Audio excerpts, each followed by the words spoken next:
A'udzubillahi minasyaitonirrajim. Bismillahirrahmanirrahim. Assalamualaikum warahmatullahi wabarakatuh. Innal hamdalillah nahmaduhu wa nasta'inuhu wa nastaghfiruh wa na'udzubillahi min syururi anfusina wa min sayyiati a'malina. May yahdihillahu fala mudhillalah wa may yudlil fala hadiyalah.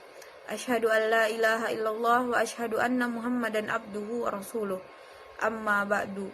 Pertama-tama marilah kita panjatkan puji syukur kehadirat Allah Subhanahu wa Ta'ala, Sang Pemilik alam semesta dan seluruh isinya, serta tak lupa selawat dan salam kepada junjungan kita Nabi besar Muhammad SAW. Semoga selalu tercurah hingga hari kiamat kelak. Amin amin ya rabbal alamin. Yang saya hormati Bapak Dr. Azhara MA selaku dosen pembimbing mata kuliah praktikum retorika dakwah, dan teman-teman sekalian yang saya sayangi.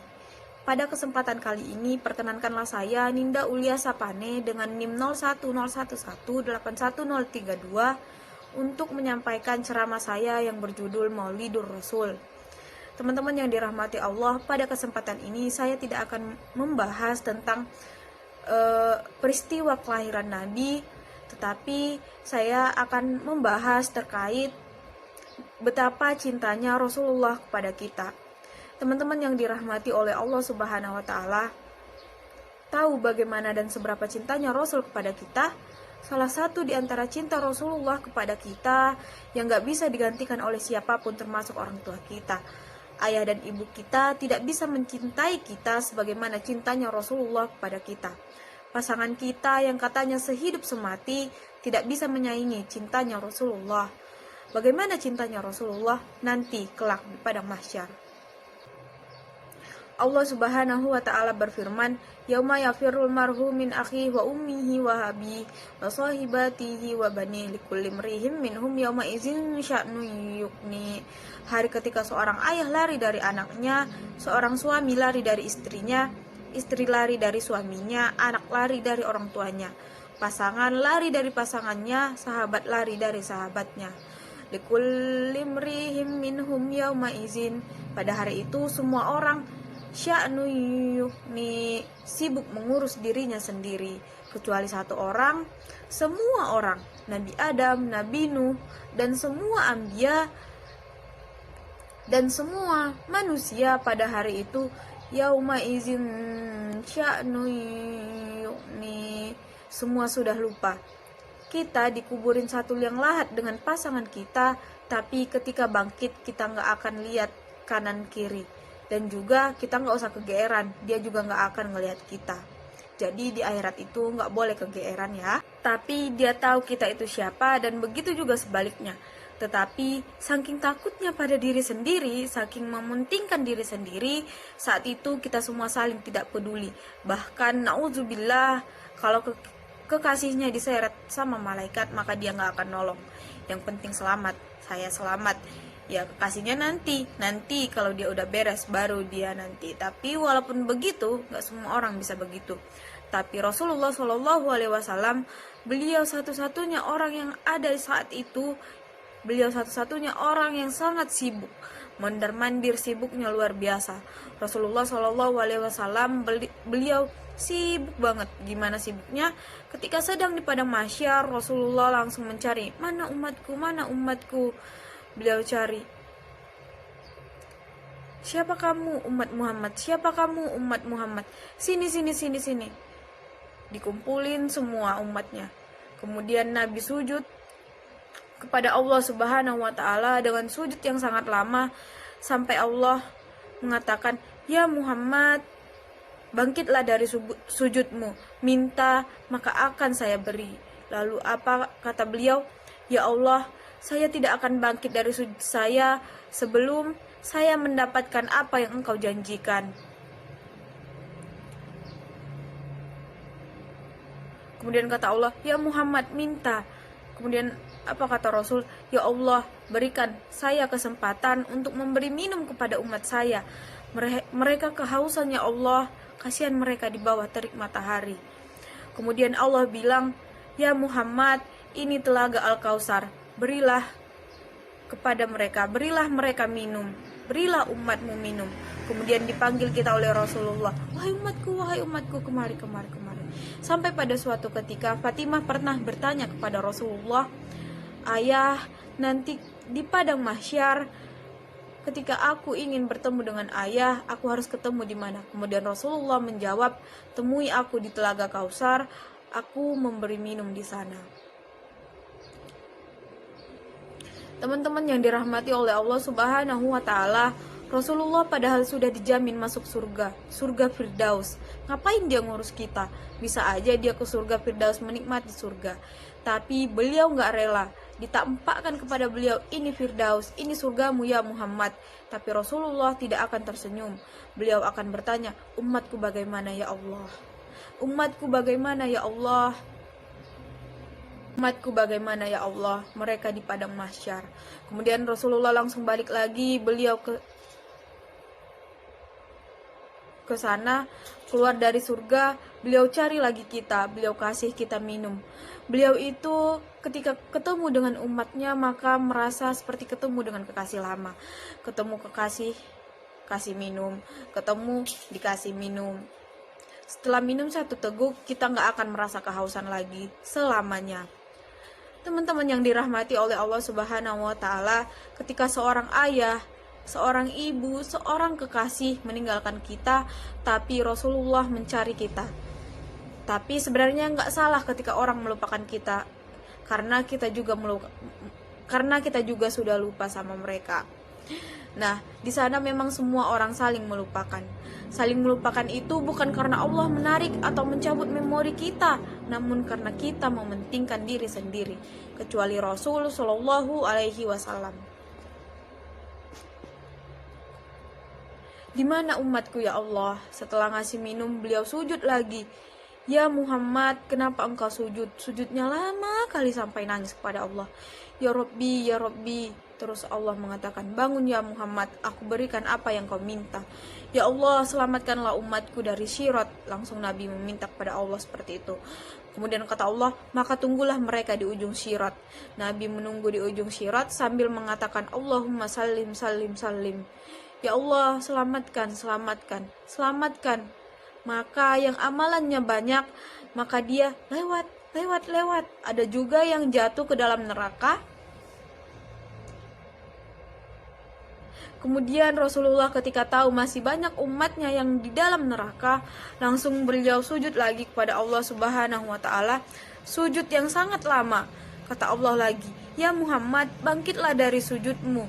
Apa yang engkau inginkan? Kemudian kata beliau, ya Allah, selamatkanlah seseorang dari api neraka yang ada di hatinya iman walaupun sekecil biji kurma.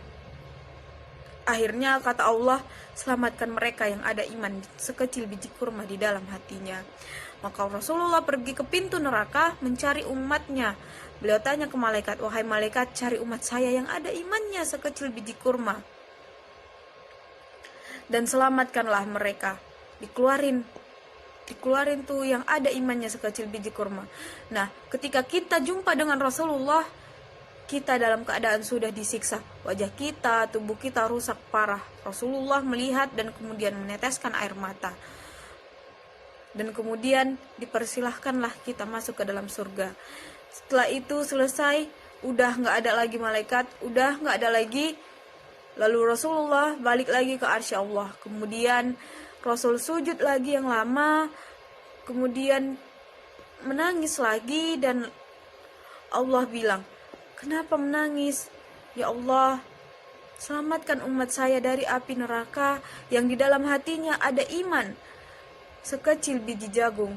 Kata Allah, ya saya izinkan. Kemudian Nabi lari lagi ke pintu neraka, wahai malaikat, keluarkanlah lagi yang ada di dalam hatinya iman sekecil biji jagung.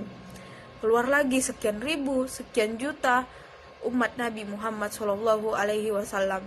Udah selesai semua, nggak ada sisa lagi. Kemudian Rasulullah balik lagi ke arsy Allah, sujud lagi yang lama, nangis lagi sepanjang waktu yang cukup lama. Ya Muhammad, bangkit, apa yang kau inginkan? Beliau bilang, ya Allah, selamatkanlah umatku yang ada di dalam hatinya iman sekecil biji sawi atau zarrah. Kemudian, "Ya, saya izinkan," kata Allah. Balik lagi Rasulullah ke pintu neraka dan berkata kepada malaikat, "Wahai malaikat, keluarkan umatku yang ada di dalam hatinya iman sekecil biji zarrah." Udah dikeluarin sama malaikat. Kemudian Rasulullah balik lagi sujud lagi kepada Allah. Kata Allah, "Ya Muhammad, apalagi yang kau inginkan? Bukankah aku sudah menyelamatkan umatmu?" Kata Nabi, "Ya Allah, demi kasih sayang yang engkau miliki, selamatkanlah umatku yang mereka tidak punya amalan kecuali mengatakan la ilaha illallah." Kata Allah, "Aku izinkan." Kemudian lari Nabi Muhammad menyelamatkan kita. Makanya Nabi bersabda, "Katakanlah la ilaha illallah agar aku bisa menyelamatkanmu." Ketika pamannya mau meninggal, beliau pernah mengatakan, "Wahai paman, ucapkan kunci surga la ilaha illallah biar aku bisa nyelamatin paman." Meskipun gak ada amalan sama sekali, tapi pada saat itu qadarullah pamannya tidak mengucapkan. Sibuk Rasulullah sepanjang padang mahsyar yang panas, kemudian disirat di depan pintu neraka, sibuk untuk memikirkan ummati, ummati, ya Rabbi, kaifa ummati, bagaimana umatku, bagaimana umatku. Ya Allah, Rasulullah sibuk membukakan pintu surga untuk kita, padahal beliau belum masuk ke sana. Kita yang dipikirkan oleh Rasulullah Shallallahu Alaihi Wasallam. Teman-teman yang dirahmati oleh Allah Subhanahu wa Ta'ala, apakah orang tua kita nanti bisa melakukan itu di akhirat? Tidak. Cinta yang paling besar itu dari Rasulullah Shallallahu Alaihi Wasallam. Padahal beliau tidak kenal dengan kita, bahkan kita sholawat ke beliau saja malas. Beliau nggak bilang tuh sama Allah, "Ya Allah, selamatkan umatku yang bersolawat." Nggak ada. Yang beliau bilang, yang imannya sekecil zarrah, jagung, biji kurma, gak masalah, yang penting umatku ya Allah, selamatkan mereka ya Allah.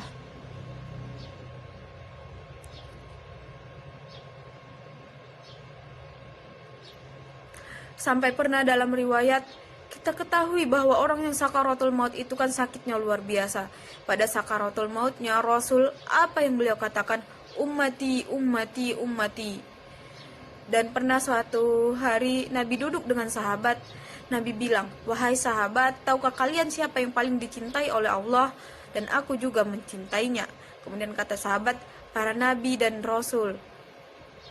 Kemudian apa kata Rasul? Kalau para nabi itu wajar, karena mereka utusan Allah. Mereka dapat wahyu dari Allah, mereka langsung bicara dengan Allah. Wajar kalau mereka itu dicintai oleh Allah. Kalau gitu kami ya Rasul, sahabat-sahabat Nabi. Kemudian apa kata Rasul?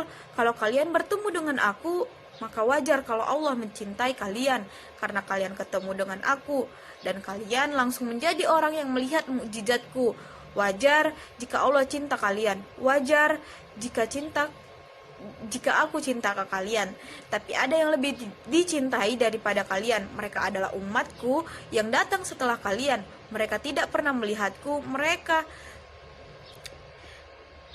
tapi mereka beriman kepadaku. Aku rindu kepada mereka. Kalian adalah sahabatku, tetapi mereka adalah keluargaku. Nah, teman-teman yang dirahmati oleh Allah, kita ini dianggap keluarga oleh Rasul, ahli baitnya. Bukan kita loh yang ngaku-ngaku beliau keluarga kita, karena kita orang biasa, bukan orang luar biasa. Tapi Rasul mengakui bahwa kita sebagai keluarganya, karena beliau tahu kita semua itu setia kepada beliau. Demikian ceramah saya pada kesempatan kali ini. Semoga dapat memberikan manfaat bagi kita semua, khususnya terkait dengan betapa besarnya cinta Rasulullah kepada kita umatnya. Lebih dan kurangnya saya mohon maaf. Yang benar datangnya atas bimbingan Allah Subhanahu wa Ta'ala, dan yang salah datangnya dari diri saya pribadi. Wabillahi taufiq wal hidayah. Wassalamualaikum warahmatullahi wabarakatuh.